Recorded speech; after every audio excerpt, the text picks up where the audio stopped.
Tangled in Tuscany. Chapter 26, Through the Vines.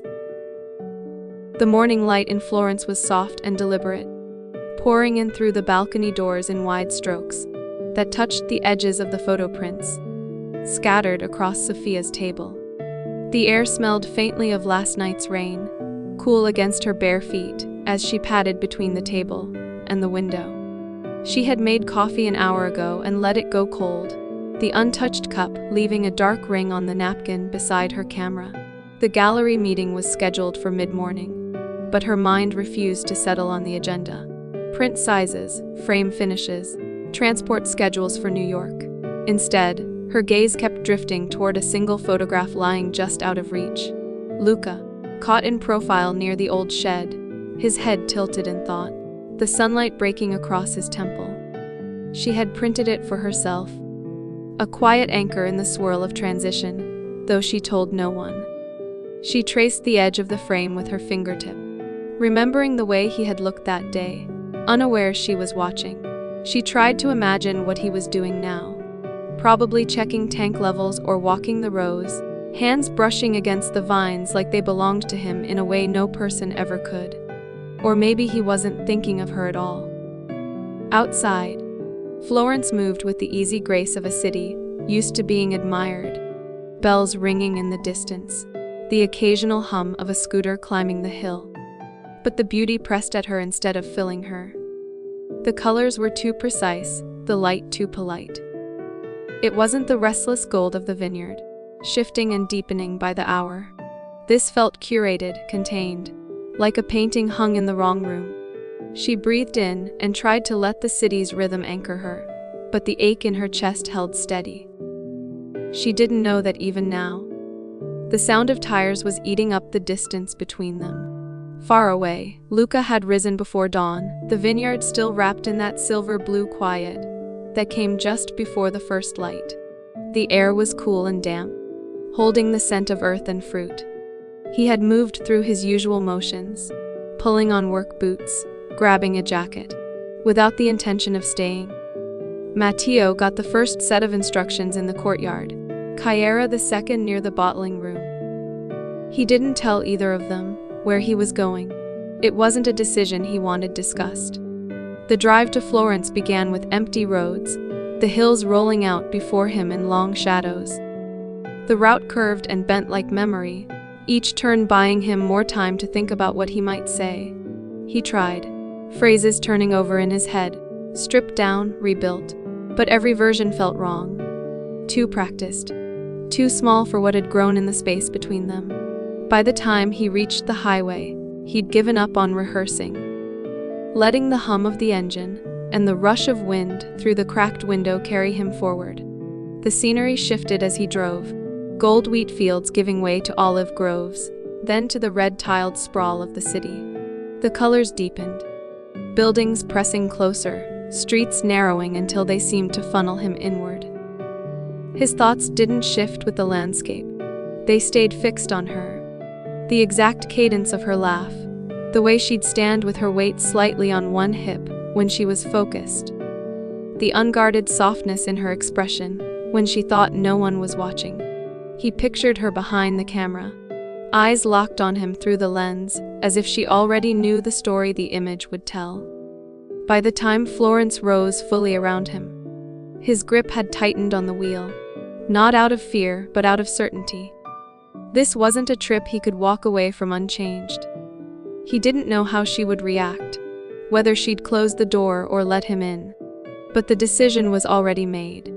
There was no turning back now. Florence's streets twisted in ways the vineyard never did, narrow and shaded, framed by shutters the color of old copper. Shopkeepers leaned in doorways, setting out trays of bread and still warm pastries, their voices rising and falling in the warm morning air. The smell of coffee curled through every corner, grounding him even as his pulse pressed against his throat. When he reached her street, he slowed. The building was old but well kept, the kind of place where the walls held 100 stories. He stopped at the entrance, his hand hovering near the buzzer, and then he saw her, through the open balcony doors 2 floors above. Her head was bent over the table, hair loose and falling forward as she sorted through photographs in the kind of focus he remembered too well. Something in him shifted then, a quiet recognition of how familiar she still was, despite the space between them. He took the stairs instead of the lift, each one deliberate, steady, but heavy with the weight of why he was here.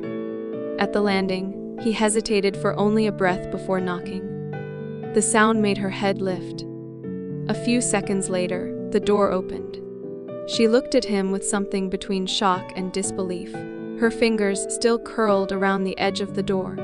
"Luca," she said, the word almost a question she didn't dare believe had an answer. He didn't smile. He didn't let the doorway carry the conversation.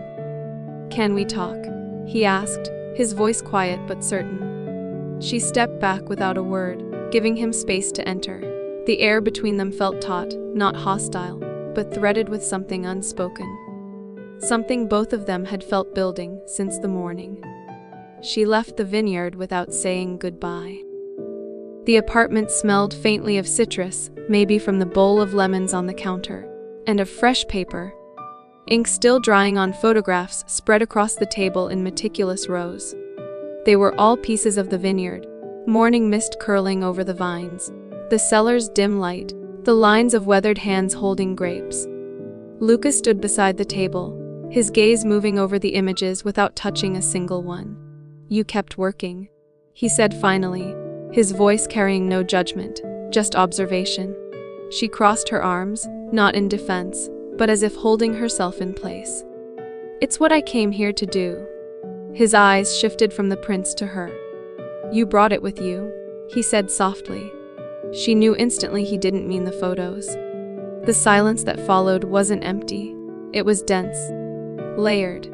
She could hear her own breath, the faint ticking of the wall clock, the distant sound of footsteps in the street below. Then he reached into his jacket.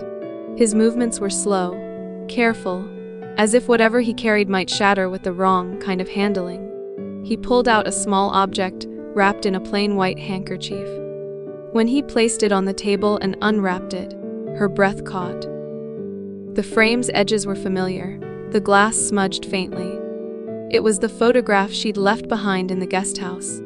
The one she had never intended for him to see like this, alone, after she was gone. Her chest tightened, the air in her lungs suddenly uneven. She looked from the photo to his face, searching for what it meant that he had brought it here. He held the photograph between them, the late morning light from the balcony, catching faintly on the glass. "You took this before I even knew you were watching me," he said, his voice low but steady, as if speaking too loudly might fracture the moment. His thumb pressed against the frame's edge, the gesture almost protective. "I've looked at it 100 times since you left. I think," he hesitated, searching for the right shape of the truth. "I think this is the first time I saw myself, not the winemaker, not the D'Alessandro hair, just me." She didn't move, but her fingers twitched faintly at her sides, the urge to take the frame from him curling through her like muscle memory. "You made me see myself," he went on, his gaze holding hers as if he could anchor them both there. "Now I want to see us." The words didn't rush. They settled between them like a stone dropped into still water. Weighty, unhurried, certain. Her throat tightened. Something in her wanted to ask him what S meant exactly, but she didn't. She could feel the answer in the way he was standing there. Not trying to undo the past. Not handing her some polished apology he'd rehearsed on the drive. He was simply here, present, unshakable in a way that made her pulse slow and quicken at the same time. And it felt more real than anything she'd been imagining alone in this apartment. For a long moment, she didn't speak. Her eyes traveled over the familiar lines of his face, shadows she knew. The way his jaw tensed when he was holding something back. The photograph sat between them like a bridge. Neither had dared to cross until now. She reached forward, slowly, her fingertips brushing over the cool glass before closing around the frame. When she held it fully, she kept her gaze on the image for a moment longer, her thumb resting on the edge, like she might steady the person inside it. It was never just a picture.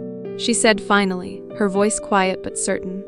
He nodded once, like he had known that truth all along, but had been waiting for her to say it. Her eyes lifted to his again, and she studied him, not as if searching for an answer, but as if taking in the fact that he was standing there at all. After a beat, she set the frame gently on the table, its weight making the faintest sound against the wood. "You came all this way," she said. It wasn't an accusation. It was almost wonder. He didn't step closer, not yet. "I couldn't not," he said simply. The directness of it loosened something tight in her chest, a knot she hadn't realized she'd been holding since the morning she'd walked away from the vineyard. She didn't try to fill the silence between them. It felt like the kind of moment that needed space, like an unexposed frame that shouldn't be rushed, its light not yet fully developed. The quiet wrapped around them, not empty but alive, waiting for whatever came next. They left the apartment without any plan, the conversation between them still hanging in the air, like a thread they weren't ready to tug. The street outside was already thick with late morning rhythm, shop bells ringing as doors opened, the echo of footsteps on cobblestones, bicycles weaving between pedestrians. A bakery on the corner sent warm waves of yeast and sugar into the breeze, mingling with the sharper scent of fresh-cut flowers from a nearby stall. They walked without touching, but the space between them felt charged, as if something had shifted and the air itself carried it. She noticed how his eyes moved, not darting, but lingering, taking in the narrow streets, the painted shutters, the worn steps leading into hidden courtyards. It was the same way he looked at the vineyard, seeing more than what was there. "Florence suits you," she said, half teasing, testing the shape of lightness between them. His mouth curved, but his answer was quiet. "I'm not here for Florence." She knew instantly it wasn't meant as dismissal of the place. It was just the truth, plain and unembellished, and it settled over her like a warm hand at her back. Her lips curved despite herself, the smallest smile catching before she could stop it.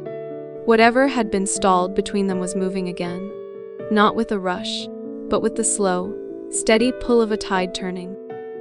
They crossed a narrow stone bridge arched over the Arno, the river catching sunlight in rippling bursts that danced across the undersides of the buildings.